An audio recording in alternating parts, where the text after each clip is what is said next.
In 2003, I went to the convention at Fort Myers, Florida, and spent the most money I had on any tree was my Australian pine. I started going up from there and started buying bigger trees and quality trees. After that, I always thought I didn't have anything good enough to go in there, but it's not true. There's a lot of trees that you have. You never seem to be satisfied with what you have. You always think everybody else's tree's better.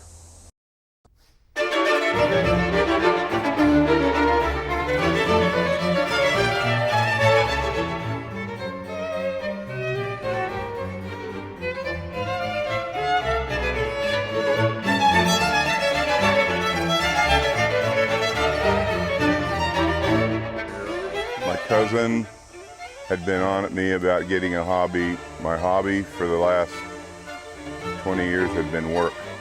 I work on the shuttle program, and work had been my hobby, but he says, what are you going to do when you retire? And I didn't have an answer. So he'd been doing bonsai since he was 14 years old with his dad, and in 1999 I bought 3 trees from him, and I still have one of them, and just started doing trees. And then I met Rob Kopensky at work. He was one of my associate directors, and we started discussing bonsai, and I got into the club, the Brevard Club. Went to the meeting, and then that was the start. And then after that, when I got the bug, I started buying everything. Didn't care what it was, just buying everything. And then after that, I started buying bigger trees. Then the next stage was quality, and then finally I got into quality trees around 6 years later. In the beginning, I wouldn't have known where to start, and typically after couple years of watching them and learning how to do it, I think it took me about 4 years, maybe 5 years before I had the confidence to attempt styling a tree on my own. And I just learned from different people and different skills that they would have. Some would teach me start from the beginning and take a branch off you're not going to use. And after that, then take another one, go through and try to get an idea what the end of the tree is going to look like. Then the other thing was, the more you did it, the more experience you got, and then the confidence came. And now it's nothing for me to look at a tree and figure something out.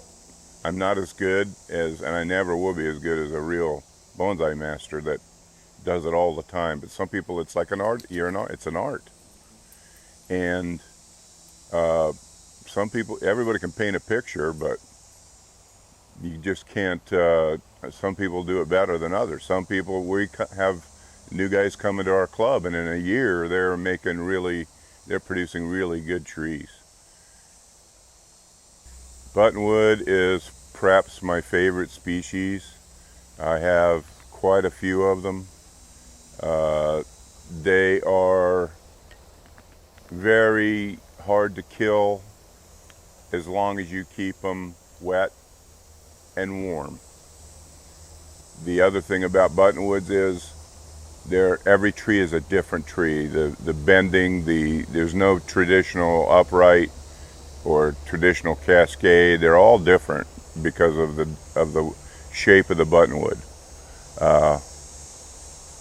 The trees survive in the Keys and in the Caribbean and north part of South America, and they survive after a hurricane. They'll come in and everything will get blown over, yet the roots will start over again, and a lot of that is because of the contortion in some of the trees.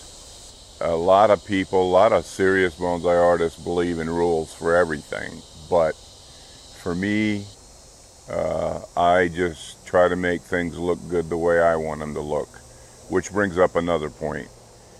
So many amateur bonsai artists try to follow rules that they read in books and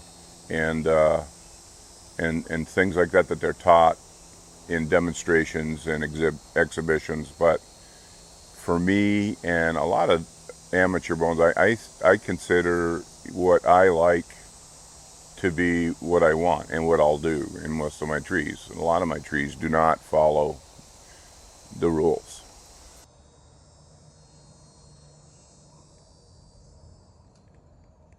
Absolutely been rampant over the last 12 years. I think that the style the style of exhibitions and demonstrations has really changed. There is definitely an American culture to bonsai now, and with American rules. They have hybrid off of China and Japan. China basically is a more natural style of tree, where Japan is a more perfection of a tree by rules.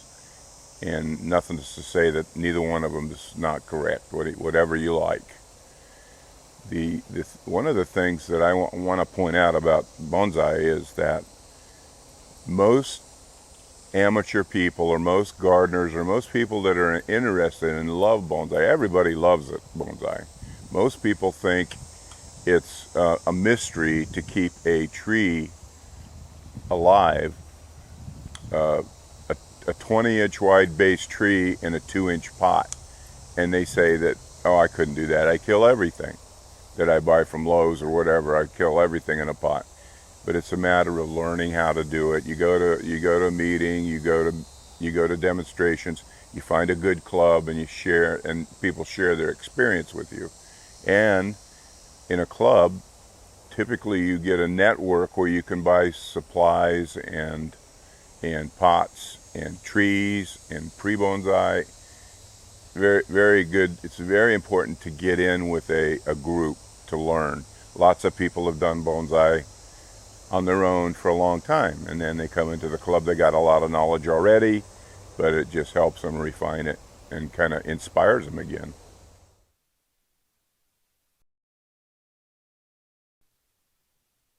Wherever I've gone, you'll find people welcome new people right away. I mean, I like to invite people up to my place and help them out and do things like that, and help them out and help them with teaching them how to do soil, do styling, and so forth. I began the club at Rob Kopinski's suggestion, and I went in and I felt kind of out of place until the first meeting I went to, and then after that I was welcome. I felt very comfortable by just visiting, and with the first visit I got very involved and just started collecting trees from nurseries, and it was I took over my whole social life, because the people are so decent, so everybody's so friendly. People will just do anything for you. They just want to invite you over. They want to help you learn the things that they share their experience with you. After the first meeting, I felt just part of the family already, and it just grew from there, and it's still there. I feel very comfortable right now. I've been president and vice president. I'm now treasurer, and I'm first vice president of the Bonsai Society of Florida. And I like doing things like that. I like helping, organizing programs and things, and I like helping other people. One of my friends, she's now the vice president of the Brevard Club, Barbara, is very enthusiastic, but she also has she's a new person, and she feels that her trees aren't up to the quality of everybody else's trees. I'm encouraging several members in our club to submit their tree. They have quality trees that they could submit, and they just need to realize that. The forest plantings or the penjings that I have, were from club night at the convention. Every year at the BSF convention, there's a very popular event that's held on Saturday nights, and what it is each club in Florida will come together, and there'll be a 4-hour competition where they'll create a piece of art, a piece of bonsai in that 4 hours, and then it'll be judged, and then after that it'll be sold at the banquet the next night.